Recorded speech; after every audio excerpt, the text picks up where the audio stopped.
This week really felt like the week that the long general election campaign truly heated up. No, I'm not talking about the long general election campaign that started in January.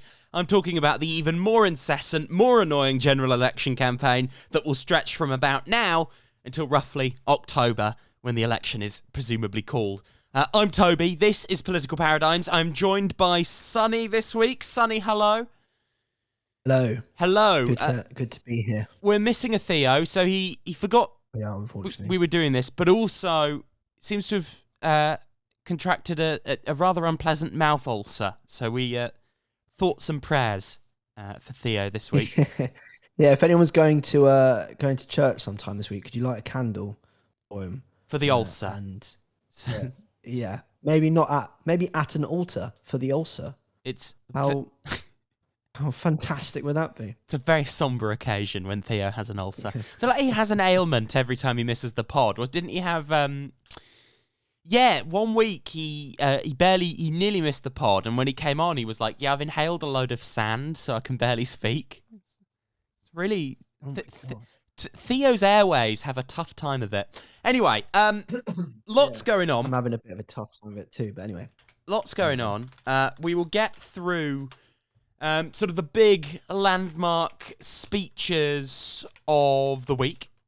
Rishi Sunak did a big speech on security, asking the question, who do you trust to keep you safe? That is how he started the week. He did it at the Policy Exchange. There's actually been a lot of grumbling from Downing Street in the wake of this, because it didn't seem hugely election-y, in the sense that the background to the speech was it's just like a standard sort of think tank speech. He said, the choice at the next election is, who do you trust to keep you safe? This very much was not a sort of retail pitch.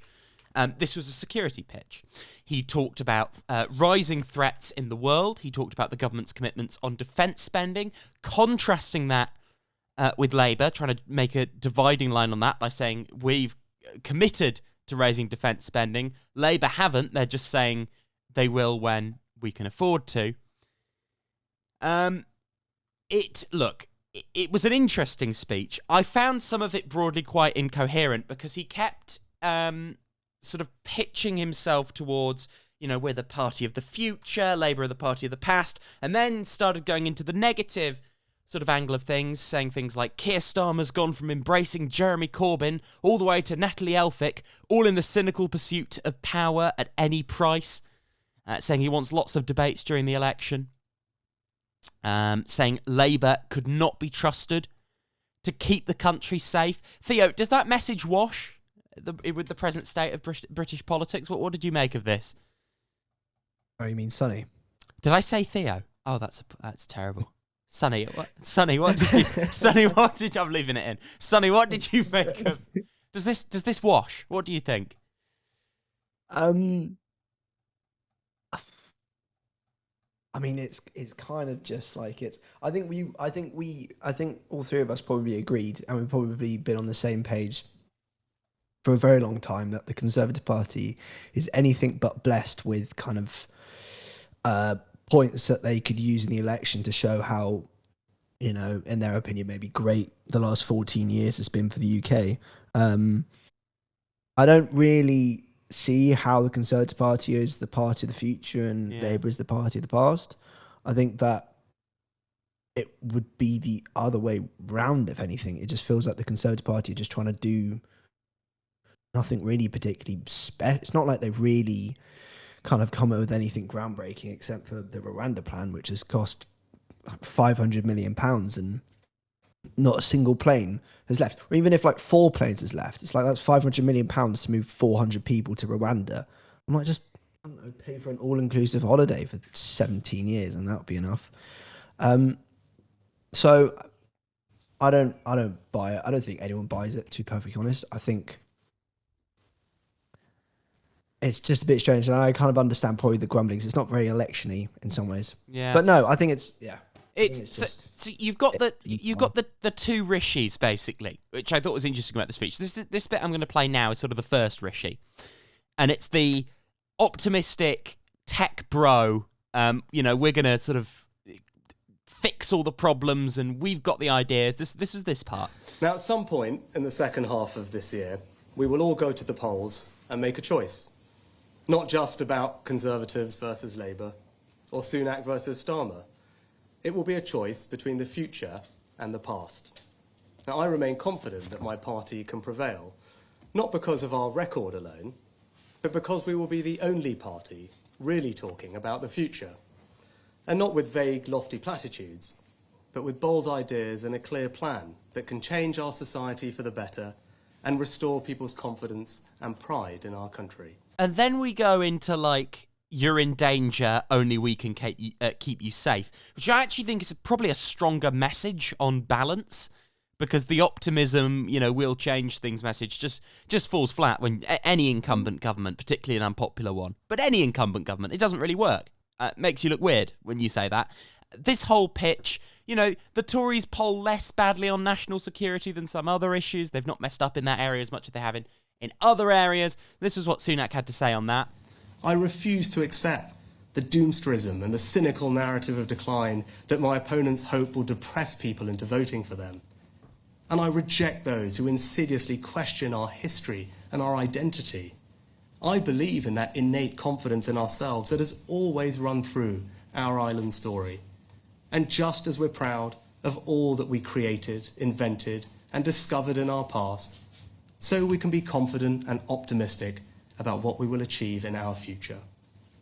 My pledge to you is that I will create the conditions to make that possible, to help you fulfill your ambitions, to build the world-class education system that gives our children the skills they need to succeed no matter where they started in life, to create that dynamic, innovative economy that will give you the opportunity of a wealthier, more financially secure life for you and your family, to restore our sense of civic pride and national cohesion so that we can be secure in the knowledge that we are all on the same side. And above all, you can trust me to keep you and your family safe and secure from the threats we face at home and abroad. There are storms ahead. The dangers are all too real. But Britain can feel proud again. Britain can feel confident again, because with bold action and a clear plan, we can and we will create a secure future. So, Sonny, which do you think is the better message for an election? The security message or the sort of sunlit uplands message? Do you have a view on that? Yeah, I mean, I guess one of the biggest things, and it is very little to be honest, but I would say off the top of my head, it's probably it's the one thing that I think the Conservative Party could say we did do that was kind of they were one of the first countries to support, Ukraine. They were very vocal about that. The government's been put a lot of money in it, maybe more under Johnson, but generally, Sunak can say that over the last few years, when it's come to threats of national security, and they've put in, and kind of the government over the last few years put more money into the armed forces, into development of systems. I don't really remember why I know this, but the British Army's just got the new Challenger 3 tanks, which is... Oh, that's a deep cut. I wouldn't have remembered that detail. I don't know, maybe they got new satellites or TVs on them, but yeah, no, it's all sorts of things, and the two new HMS Queen Elizabeth and the HMS Prince of Wales. It's all these big things that they could point out and say, we're giving Britain its teeth back, if you see what I mean. So I think it probably, as an argument, it holds water more than this kind of, like you said, kind of sunlit. Oh, this is all very optimistic. We're going to talk about the future. I mean, like, what is the future? Politely, I think one of the future issues that the world is going to have to face is climate change, and they've done practically nothing on the matter. And although the Labour Party was going to spend 20 billion or whatever it is, and now they're spending less and less and less, you at least get that sense of optimism in the future. So yeah, I guess it does hold. It makes more sense, and it's probably what they should run with. But I think it's also kind of, I don't know, on a society level, I think it's quite a dangerous message to send that, you have to vote for us because if not, you're going to be in danger. And it's kind of a bit of scaremongering, but it could work. Yeah, I think when they take it to that level, because I saw they were questioning Grant Shapps today, Sunday, day of recording, and they were sort of going, oh, so are you saying, why are you saying the country wouldn't be safe under Keir Starmer because he won't commit to your exact defence spending target? It's sort of, it could backfire and look a bit ridiculous, but I agree with you, the broader message of this is an area where we can make an argument as the government that we have delivered, and we are saying Labour are not emphasising this enough, and sure, you're not happy with public services, and sure, you're not happy with the economy, and those are the issues that are really going to determine the election. We have a message on this, and you should stick with us. And that kind of always lends itself to the Conservatives more. I think Labour and Keir Starmer can definitely compete. Keir Starmer has the right image to sort of compete on that political terrain. But it is interesting, and it's interesting how this is becoming an issue in the general election in a way that national security and defence just haven't been for many, many, many years. Now, Keir Starmer, contrasting with Rishi Sunak did that in a think tank, and there was sort of like a white background, and it said policy exchange. Keir Starmer, it looked like a general election campaign launch. He was stood in the middle with sort of people all around him. He was walking around. He had his shirt sleeves rolled up, and he presented the first steps. These were Labour's first 6 steps in government. It really did feel like the launch of a general election, just without the general election. So this was Starmer. Now, we have changed the Labour Party to put it back in the service of working people. And what we seek, humbly, is the opportunity to change our country and put it back in the service of working people.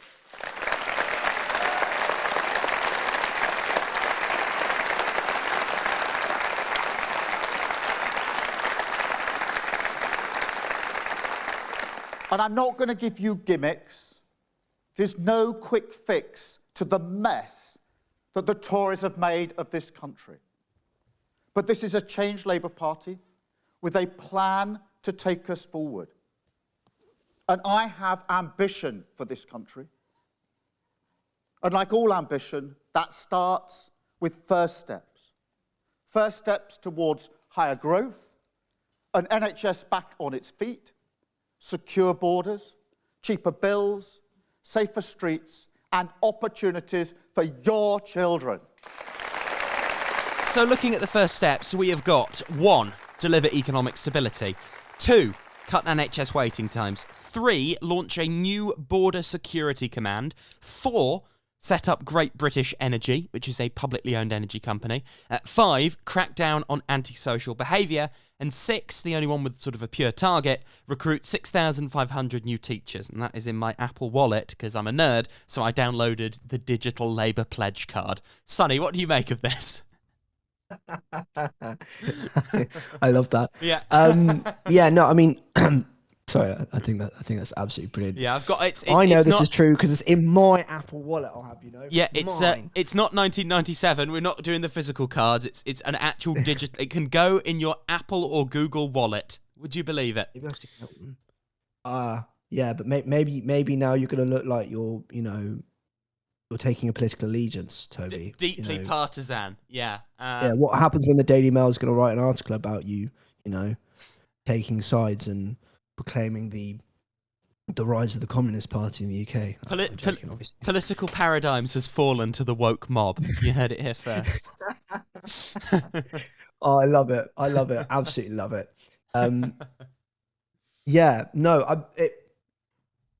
Is this a prime minister in waiting? Are we listening to it? Yes, does it feel like that to you? So. I was going to say it's like. Sorry, actually, the only thing I could think. Obviously, I listened to it and I know what he said. But one of the biggest things in my mind when I was listening to Sunak read it, it was like he was reading kind of a children's story, like that kind of like really painfully boring monotone voice of like. And then Wendy went to the well. She saw this and that, and then this happened, and then they all went for tea. I'm like, what? like for the first time in a while, I was like, wow, Keir Starmer actually sounded less like he was some sort of AI generated voice. But no, yeah, it's the High shots, the praise. speech, where it happened. Yeah, well, thank you. Yeah. I'm really just dishing it out here.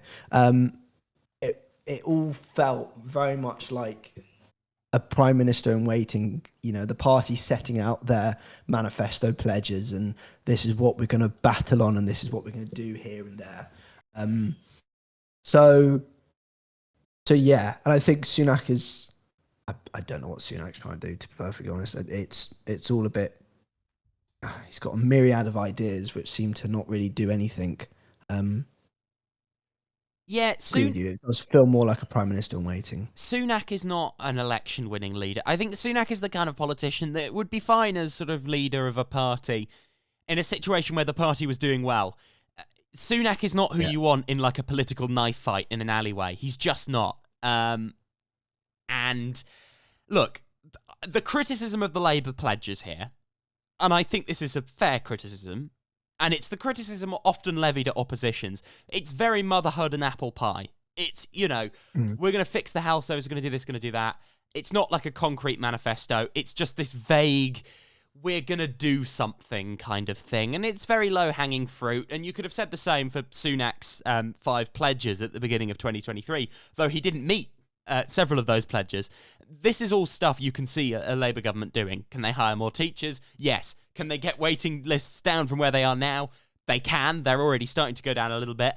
Can they, can they be stable? Sure. Okay. It's quite ambiguous. There is some interesting numbers. Keir Starmer's approval numbers at the weekend appear to have gone up a tad. About the same number of people like him as don't like him, it goes without saying is much better than Sunak's numbers. So it'd be interesting to see if sort of seeing more of Starmer. I do buy the argument, actually, that seeing more of Starmer may be good for him. I think the conclusion I drew from this sort of week, because none of this is going to affect the election that's months away, but seeing Starmer and Sunak out made me think Starmer may do well in debates and in the campaign, and Sunak may not. Like the sort of Tory argument that in the campaign, Starmer will fall apart like Theresa May did. Sure, but their guy is made of like even more brittle sort of structures than Labour's guy. So I think Starmer may come across more human in a general election campaign, though we will see. The Chancellor, Jeremy Hunt, came out. This was much more election-y. So he came out on a white podium, and behind him as well, with red letters saying Labour's tax rises. So it did look a little bit like he was about to defect to the Labour Party, with sort of the colour branding. Came out, said Labour will raise taxes, we won't, we will cut them, etc., etc. This was Jeremy Hunt. Well, calling them a myth is about as rude as I get, Jason. But frankly, it is a lie. I don't make any bones about it. It is fake news, and it is an absolute disgrace to try and win this election by scaring pensioners about a policy that is not true. And when it comes to taxes on pensioners, I would just say to every pensioner in the country, which is the party in British politics that wants to bring down the taxes that you and everyone else pays, and which is the party that we know will increase them? Well, calling them... It does... I still am vaguely amused by sort of the whole tone, the general tone of the government, because it's Sunak and Hunt. It's just not very political. They always sound very soft when they're making these criticisms. Rishi Sunak actually did make another appearance this week where he was grilled. And it's very interesting, actually, the politics of pensioners, because pensioners are the only group that is still voting Conservative at the moment. And he was asked by Janet Street Porter something about this on Loose Women. I want to ask you a very simple question. I think you're a decent man. I do think you work really hard. Hats off to you for that. I think your heart's in the right place. But why do you hate pensioners? Why do you hate pensioners? That is the only conclusion that I can come to as a result of the spring budget. So you lowered national insurance by 4p. Big deal. Pensioners don't pay NI. Then you froze the tax threshold. So, yes, you gave us more pensions. Yes, you increased the pension. But that leaves a gap of only £1,000 before, or if you get the basic average pension, to the threshold of paying tax. Now, so many pensioners are living in poverty. I think about 2 million. I think the most poverty-stricken pensioners are living in private rental accommodation. 1 in 3 in private rental accommodation are below the poverty line. So there's an argument that the pensioners have come out worse under the Tories, or worse under your supervision. And I would say, as a pensioner, that what I see is a lot of pensioners who'd like to take extra jobs to make ends meet, to buy little... You get the picture. Quite an odd question. Why do you hate pensioners? But first of all, Sonny, what do you make of the whole sort of Jeremy Hunt pitch about taxes? There's an obvious criticism, which I'm sure you'll make. But also, does Rishi Sunak hate pensioners? What's going on here? Yeah. Is that fair? I might argue it's not fair. I think the Tories have been quite good to pensioners, but I'll see what you think. Well, have they been? Honestly, I couldn't think of arguments for and against that, so I can't comment. I couldn't dare comment on that. But I think there is definitely an argument to say that Jeremy Hunt's just saying a bit of waffle, to be honest. Do you want to take you take Jeremy Hunt? I'll take pensioners. We'll okay. Oh my god. Okay. So I think what Jeremy Hunt is saying is interesting. I think it's incorrect in many ways. I think that he is kind of saying that, this is the party that will raise taxes. This is the party that, they're gonna do this and that, and we're gonna lower your taxes. I mean, yeah, fine, lower the taxes. Yes, fine, have less money in the economy. I mean, I don't think, on a personal level, I think it's the wrong decision to lower taxes right now. I don't think it's the right decision. I think him as the Chancellor of the Exchequer should probably think more about it than just go, oh, well, we're going to lower taxes because that's what the Conservative Party do, and, then people are going to vote for us. I'm like, mate, no one's going to vote for you anyway. You're out of a job. You might have to go, this time next year, you might be sitting in your constituency having to deal with, I don't know, blown over fences. This message was brought to you by Jeremy Hunt's local Liberal Democrat Party, because they're hot on his heels at the moment in his constituency. Are they? Yes, he's in quite big trouble. Well, he might end up as Lord Hunt then. We'll see. Maybe we'll have Lord Sunak, Lord Hunt. Oh god, anyone else? Maybe I'll bring in a Lord Johnson. Yeah. Hopefully not, to be honest. I would love to not see any of them as peers, to be perfectly honest with you. Well, I'm up in Rishi's patch, and they've elected a Labour mayor up here, so he's going to be in for a sticky situation too. Who knows? You might be seeing him as oh well, everyone's thinking he's probably going to leave at the next election anyway, so maybe it won't matter. But yeah. I mean, I'll be honest. I'm not really. I don't have much time for them anymore, to be perfectly honest. I think I think they're kind of just... What are you going to say? The problem with the tax critique is that this has traditionally been a Tory thing. They've put up all the same adverts, sort of the Tory playbook. Picture of a bombshell. It's like Starmer's tax bombshell. He's going to raise your taxes. Da-da-da-da-da. Worked great for them against Ed Miliband in 2015. Worked great for them against Neil Kinnock in 1992, etc., etc. However, right now, according to polling, voters think a Labour government would raise taxes, and they think a Conservative government would raise taxes. But they think a Labour government, as well as raising taxes, would spend more on public services. So voters are kind of thinking the economy's basically what you're saying, Sonny. It doesn't make sense. Taxes are going up anyway. The Tories have raised taxes. Yeah, that's... it's kind of like they're not voting for a low-tax government. Taxes are high right now. Yeah, no, you're right. Sorry, I just thought of it when you were saying it, but yeah, it's not like we're living in a low tax country right now. Taxes are objectively quite high, and I mean the Conservative Party have been raising the taxes. Johnson raised the taxes. Sunak, I can't remember if he has actually, but it's like, he's presiding over a higher tax burden than any government since the war, I think. Yeah, that sounds about right. I think I heard that too. But I mean, it's then, and then they're trying to be like, oh, well, look at the spring budget, It's like futile tax. I was like, good point. It's like 4%. What is that done? you've put it's like anyway. Yeah, the We'll recent talk about Sunak and the old age pensioners then. the recent fiscal events in particular seem to have done Sunak a bit of political damage. I think, like you say, tax cuts, they're seen as gimmicky. It's like it's not actually making a difference kind of thing. It's almost making people more annoyed than if they hadn't cut the taxes. Because like seeing them go, oh, we've cut your taxes is sort of pissing people off because they go, but I don't feel any better, etc., etc. So with pensioners, the thing is, the reason old people in general have voted much more conservative since 2010, overwhelmingly conservative, in my view, is partly because they have experienced what you might call like regionalized social democracy.